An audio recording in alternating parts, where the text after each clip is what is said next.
सुन रहे हैं हॉरर कहानी, वह भी मेरी जुबानी।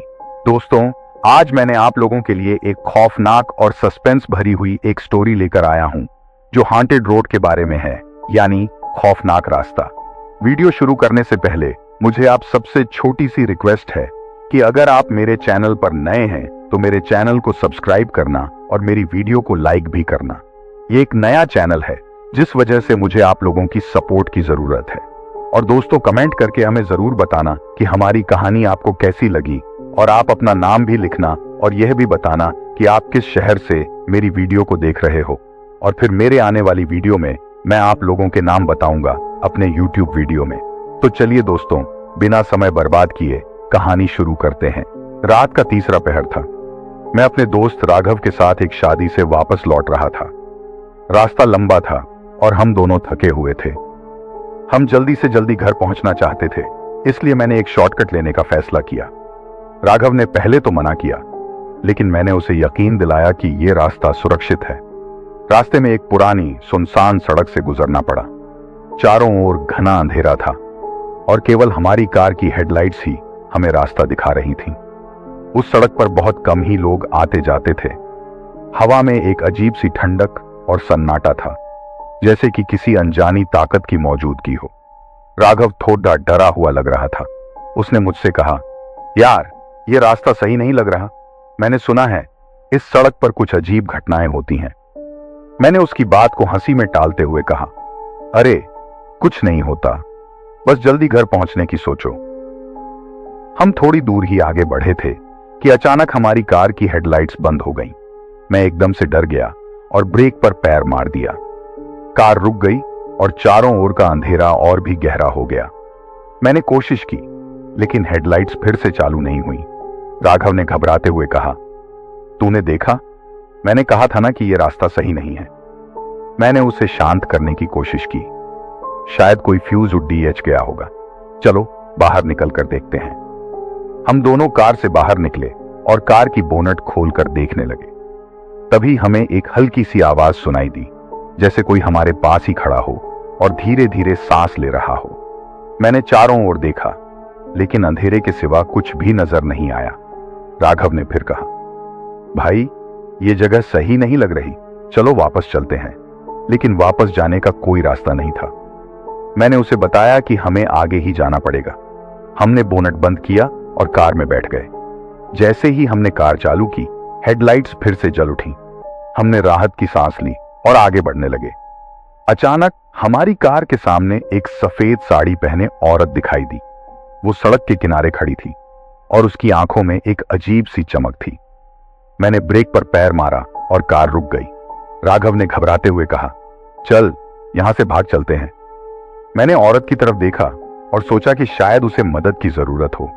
मैंने खिड़की खोलकर पूछा, आपको मदद चाहिए? उस औरत ने कुछ नहीं कहा, बस हमें घूरती रही। उसका चेहरा धीरे धीरे बदलने लगा और उसकी आंखों में गहरी काली छाया उतर आई। मेरे शरीर में सिहरन दौड़ गई। मैंने जल्दी से खिड़की बंद की और कार स्टार्ट की। हम जैसे ही आगे बढ़े, वो औरत गायब हो गई। राघव ने चिल्लाते हुए कहा, यार, ये सब क्या हो रहा है? हमें जल्दी यहां से निकलना चाहिए। हमने गाड़ी की स्पीड बढ़ा दी, लेकिन ऐसा लगा कि हम कहीं भी नहीं पहुंच रहे थे। वही सड़क, वही अंधेरा और वही सन्नाटा। समय जैसे थम सा गया था। अचानक हमारी कार फिर से बंद हो गई। इस बार हमें अपने चारों ओर बहुत सी फुसफुसाहट सुनाई दी। ऐसा लगा कि बहुत सारे लोग हमसे बातें कर रहे हैं, लेकिन कोई भी स्पष्ट नहीं था। राघव ने रोते हुए कहा, भाई, हमें यहां से निकलना होगा, ये जगह शापित है। मैंने कोशिश की, लेकिन कार फिर से स्टार्ट नहीं हो रही थी। तभी हमने देखा कि वही सफेद साड़ी वाली औरत हमारी कार के पास आकर खड़ी हो गई। उसके चेहरे पर एक भयानक मुस्कान थी। उसने हमें घूरते हुए कहा, तुम लोग यहां से कभी नहीं जा पाओगे, ये मेरी सड़क है। हम दोनों डर के मारे कांपने लगे। औरत ने अपने हाथ से कार का दरवाजा खोलने की कोशिश की। तभी मुझे याद आया कि मैंने अपने पर्स में भगवान की एक छोटी सी मूर्ति रखी थी। मैंने वो मूर्ति निकाली और उस औरत की तरफ बढ़ाई। उसकी आंखें और भी काली हो गईं और उसने जोर से चीख मारी। चीख सुनते ही मेरे शरीर में झटके आने लगे और सब कुछ धुंधला हो गया। जब मेरी आंखें खुलीं तो हम दोनों सड़क के किनारे बेहोश पड़े थे। कार कहीं नजर नहीं आ रही थी। हमने उठकर देखा कि वो सफेद साड़ी वाली औरत भी गायब हो चुकी थी। हमने जैसे तैसे हिम्मत जुटाई और पैदल ही आगे बढ़ने लगे। थोड़ी दूर चलने के बाद हमें एक गांव दिखाई दिया। गांव के लोगों ने हमें बताया कि उस सड़क पर सालों पहले एक भयानक हादसा हुआ था, जिसमें एक औरत की जान चली गई थी। उसके बाद से वो सड़क भूतिया हो गई थी और जो भी उस पर जाता वो कभी वापस नहीं लौटता। राघव और मैं उस घटना के बाद कभी भी उस सड़क के पास नहीं गए। वो रात हमारे जीवन की सबसे डरावनी रात थी, जिसे हम कभी भूल नहीं सकते। और हां, वो शॉर्टकट हमारे लिए एक भयानक सबक बन गया। लेकिन इस कहानी का सबसे भयानक मोड़ तो तब आया जब कुछ दिनों बाद मुझे मेरी कार गांव के पास ही मिली। लेकिन उसमें एक चीज थी जिसने मेरी रूह तक को हिला दिया। कार की पिछली सीट पर वही सफेद साड़ी पड़ी हुई थी जिसे हमने उस रात देखा था। क्या वो औरत अब भी हमें ढूंढ रही थी? क्या वो हमारे साथ ही थी? इस सवाल का जवाब मुझे आज तक नहीं मिला। ये कहानी आज भी मेरे दिल में एक डर के रूप में जिंदा है। शायद कुछ रहस्य कभी सुलझाए नहीं जाते और कुछ रास्ते हमेशा के लिए भूतियां ही रहते हैं। उस सफेद साड़ी को देखकर मेरी सांसें थम गईं। मैंने जल्दी से कार का दरवाजा बंद किया और राघव को फोन किया। उसने भी ये सुनते ही डर के मारे फोन काट दिया और तुरंत मेरे पास आ गया। हम दोनों ने तय किया कि इस बारे में किसी को नहीं बताएंगे ताकि किसी और को डर ना लगे। लेकिन दिल में एक डर हमेशा बना रहा कि वो औरत अब भी हमारे आसपास है। दिन बीतते गए, लेकिन वो डरावनी रात और वो सफेद साड़ी हमारे मन में एक छाया की तरह मंडराती रही। एक रात राघव अचानक मेरे घर आया और उसने मुझे बताया कि उसे सपने में वही औरत दिखाई देती है। उसके सपने में वो औरत उसे बुला रही थी, जैसे उसे किसी अधूरे काम को पूरा करने के लिए कह रही हो। राघव के चेहरे पर डर और चिंता साफ नजर आ रही थी। मैंने उसे दिलासा देने की कोशिश की, लेकिन अंदर से मैं भी उतना ही डरा हुआ था। हमने सोचा कि शायद हमें उस जगह जाकर कुछ करना चाहिए ताकि वो आत्मा हमें छोड़ दे। हमने अगले दिन फिर से उस भूतिया सड़क पर जाने का फैसला किया। अगले दिन हम दोनों दिन के उजाले में उसी सड़क पर पहुंचे। जगह अब भी सुनसान और डरावनी थी, लेकिन इस बार हमारे साथ कुछ और लोग भी थे। हमने गांव के कुछ बुजुर्गों से बात की और उन्होंने हमें बताया कि शायद उस आत्मा को शांति चाहिए। हमें उस जगह पर जाकर प्रार्थना करनी चाहिए और उसकी आत्मा की शांति के लिए कुछ पूजा करनी चाहिए। हमने वहां एक छोटी सी पूजा का आयोजन किया। हमने वही सफेद साड़ी भी वहां ले जाकर रख दी ताकि वो आत्मा शांति पा सके। पूजा के दौरान हम दोनों ने महसूस किया कि हवा में एक अजीब सी शांति फैल गई थी, जैसे कि कोई भार हमारे कंधों से उतर गया हो। उस रात पहली बार हमने बिना किसी डर के चैन की नींद ली। राघव के सपने भी बंद हो गए और हमने महसूस किया कि शायद हमने सही किया। वो औरत हमें कभी भी फिर से नहीं दिखी। लेकिन कहानी यहीं खत्म नहीं होती। कुछ महीनों बाद मुझे एक दिन अपने घर के बाहर वही सफेद साड़ी मिली। इस बार उसमें खून के धब्बे थे। मेरा दिल फिर से डर से भर गया। मैंने सोचा कि शायद वो आत्मा अब भी शांति नहीं पाई थी और उसे हमारी और मदद की जरूरत थी। राघव और मैं फिर से उस भूतिया सड़क पर गए। इस बार हमने वहां गांव के सभी लोगों के साथ मिलकर एक बड़ी पूजा का आयोजन किया। हमने गांव के पुरोहित से विशेष मंत्र पढ़वाए और उस आत्मा की शांति के लिए यज्ञ किया। उस रात हमें सपने में फिर वही औरत दिखाई दी, लेकिन इस बार उसके चेहरे पर एक शांति की झलक थी। उसने हमें धन्यवाद दिया और कहा कि अब वह शांति में है और हमें कोई डर नहीं होगा। वह आखिरी रात थी जब हमने उसे देखा। उसके बाद उस सड़क पर कोई भी भूतिया घटना नहीं हुई। गांव के लोग अब उस रास्ते से बिना किसी डर के गुजरते हैं और हमने इस घटना से एक बड़ा सबक सीखा। कभी भी अज्ञात रास्तों पर बेवजह न चलें और उन आत्माओं का सम्मान करें जो इस दुनिया में भटक रही हैं। शायद कभी कभी उनका असली मकसद हमें डराना नहीं, बल्कि हमारी मदद मांगना होता है। ये भूतिया सड़क की कहानी अब भी मेरे दिल में एक डर और सबक के रूप में जिंदा है। और हर बार जब मैं उस सड़क से गुजरता हूं, मुझे लगता है कि वो औरत कहीं ना कहीं हमारे आसपास है, लेकिन अब शांति में है। रात के अंधेरे में जब चांदनी धरती पर अपनी चांदनी की चादर बिछा रही थी, मैं अकेला उस सड़क पर चला जा रहा था। यह सड़क शहर से बहुत दूर थी और इसका नाम भूतिया सड़क के नाम से मशहूर था। किसी ने बताया था कि इस सड़क पर कई अजीब और डरावनी घटनाएं घट चुकी हैं, लेकिन मुझे ऐसी बातों पर विश्वास नहीं था। मैं खुद को एक साहसी व्यक्ति मानता था जो किसी भी प्रकार की अफवाहों पर ध्यान नहीं देता। रात के 10 बजे थे। मैंने अपनी गाड़ी की हेडलाइट्स जलाए रखी और धीमे धीमे उस सड़क पर आगे बढ़ता गया। चारों तरफ का सन्नाटा बहुत ही डरावना था। सिर्फ पेड़ों के पत्तों की सरसराहट और मेरी गाड़ी की आवाज सुनाई दे रही थी। सड़क के दोनों तरफ ऊंचे ऊंचे पेड़ थे जो जैसे किसी प्राचीन रहस्य को छुपाए हुए थे। कुछ ही देर में मुझे महसूस हुआ कि मेरी गाड़ी का इंजन अजीब तरह से गड़बड़ाने लगा है। मैंने गाड़ी को रोका और उतर कर देखने लगा। मुझे कुछ समझ नहीं आ रहा था कि अचानक गाड़ी में क्या हो गया। तभी मेरी नजर सड़क के किनारे एक पुराने टूटे फूटे बोर्ड पर पड़ी। उस पर लिखा था, सावधान, आगे मत बढ़ना, खतरा है। मेरे दिल की धड़कन तेज हो गई, लेकिन मैंने इसे एक पुरानी अफवाह मानते हुए अनदेखा कर दिया। गाड़ी को फिर से चालू किया, लेकिन वह बिल्कुल नहीं चल रही थी। मैंने कई बार कोशिश की, लेकिन सब बेकार। अब मैं बुरी तरह से फंस चुका था। मैंने अपने मोबाइल को देखा, लेकिन वहां कोई नेटवर्क नहीं था। अचानक हवा में एक ठंडक सी महसूस हुई। मैंने अपनी जैकेट को और कसकर पकड़ लिया और चारों तरफ देखने लगा। तभी मेरी नजर सड़क के किनारे खड़ी एक औरत पर पड़ी। वह सफेद साड़ी पहने हुए थी और उसके बाल बिखरे हुए थे। उसकी आंखें बहुत ही गहरी और भयानक थीं। उसने मुझे देखा और धीरे धीरे मेरी तरफ आने लगी। मेरा दिल जोर से धड़कने लगा। मैंने जल्दी से गाड़ी के दरवाजे को लॉक किया और अंदर बैठ गया। वह औरत मेरी गाड़ी के पास आकर रुक गई। उसकी आंखों में एक अजीब सी चमक थी। उसने गाड़ी के शीशे पर हाथ रखा और धीरे धीरे कुछ बड़बड़ाने लगी। मेरी सांसें अटक गईं। मैंने गाड़ी को फिर से चालू करने की कोशिश की, लेकिन यह चालू नहीं हुई। उसकी बड़बड़ाहट अब तेज हो गई थी। मुझे ऐसा महसूस हुआ जैसे वह कुछ कहना चाहती है, लेकिन उसके शब्द समझ में नहीं आ रहे थे। मैंने हिम्मत जुटाकर गाड़ी का शीशा थोड़ा नीचे किया और पूछा, क्या आप कुछ कहना चाहती हैं? उसने अपनी गहरी और भयानक आवाज में कहा, यह सड़क छोड़कर चले जाओ, वरना तुम्हारा भी वही हाल होगा जो दूसरों का हुआ। मेरे रोंगटे खड़े हो गए। मैंने पूछा, कौन हो तुम और क्या हुआ था यहां? उसने कहा, मैं वही हूं जो इस सड़क पर मारी गई थी। मेरा नाम राधिका था। कई साल पहले मैं और मेरा परिवार इसी सड़क पर एक दुर्घटना में मारे गए थे। हमारी आत्माएं अब भी यहां भटक रही हैं। मैंने जल्दी से गाड़ी के शीशे को बंद किया और डर के मारे कांपने लगा। मुझे अब समझ में आ गया था कि यह सड़क सच में भूतिया है।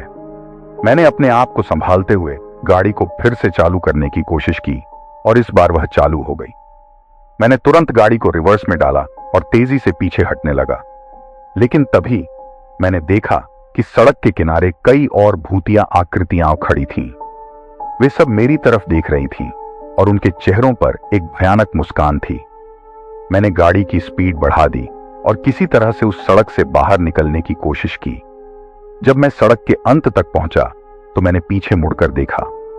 वह औरत और वे सारी आकृतियां अब भी वहां खड़ी थीं, मुझे घूर रही थीं। मैंने गाड़ी की स्पीड और बढ़ा दी और बिना रुके सीधे अपने घर पहुंचा। घर पहुंचकर मैंने अपनी गाड़ी को रोका और अंदर जाकर दरवाजे को बंद कर दिया।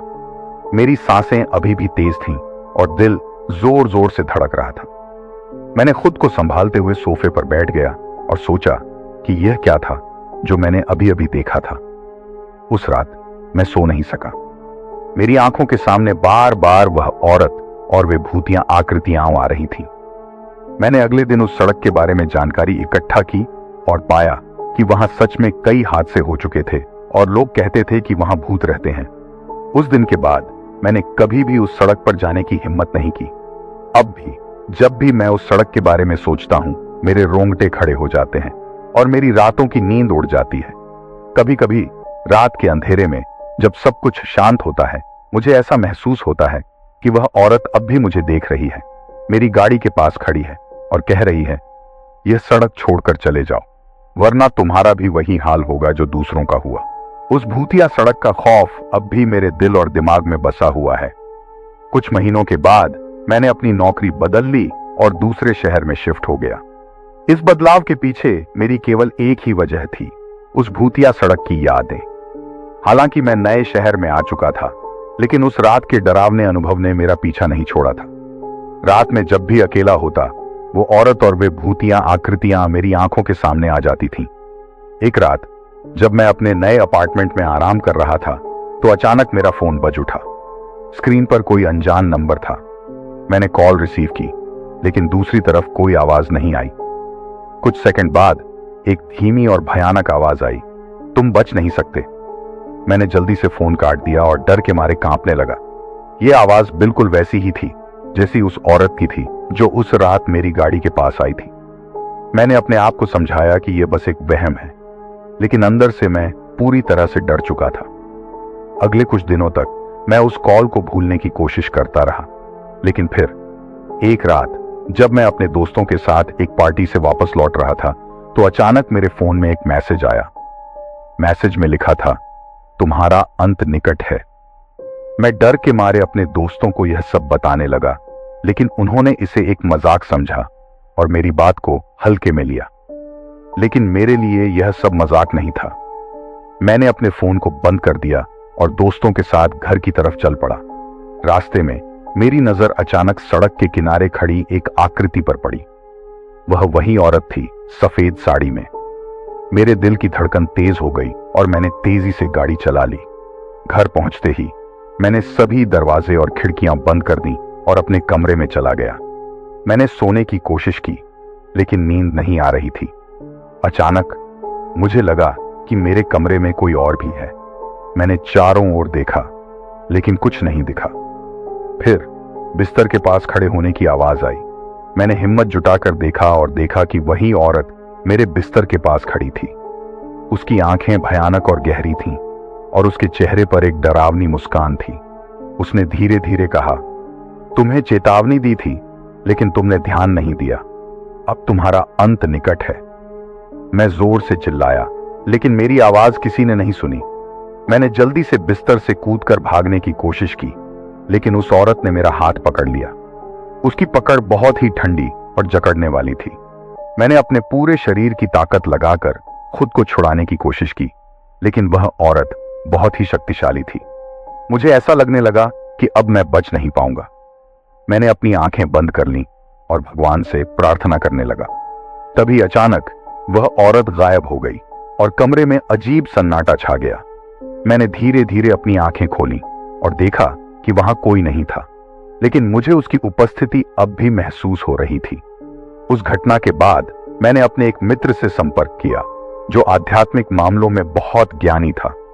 उसने मेरी पूरी कहानी सुनी और मुझे बताया कि मुझे उस जगह वापस जाकर उस औरत की आत्मा से माफी मांगनी होगी। तभी मैं इस डर से छुटकारा पा सकता हूं। मेरे पास अब और कोई विकल्प नहीं था। मैंने हिम्मत जुटाई और उस भूतिया सड़क की तरफ लौटने का निर्णय लिया। उस रात मैं अपनी गाड़ी में बैठा और धीरे धीरे उस सड़क की तरफ बढ़ने लगा। चारों तरफ वही भयानक सन्नाटा और अंधेरा था। जब मैं उस जगह पहुंचा जहां मेरी गाड़ी रुकी थी, तो मैंने गाड़ी को रोका और बाहर निकल गया। मेरे दिल की धड़कन तेज हो रही थी। मैंने अपनी आंखें बंद की और उस औरत से माफी मांगने लगा। मैंने कहा, मैं नहीं जानता था कि तुम यहां हो। मुझे माफ कर दो और मुझे इस डर से मुक्त कर दो। तभी हवा में एक ठंडक सी महसूस हुई और मुझे लगा कि कोई मेरे पास खड़ा है। मैंने आंखें खोलकर देखा तो वही औरत मेरे सामने खड़ी थी। उसके चेहरे पर अब कोई डरावनी मुस्कान नहीं थी। उसने धीरे से कहा, तुम्हारी माफी कबूल है, अब तुम जा सकते हो। मैंने उसकी आंखों में देखा और धन्यवाद कहा। उसने धीरे धीरे गायब हो गई और हवा में वही सन्नाटा छा गया। मैंने जल्दी से गाड़ी में बैठकर वहां से निकल गया।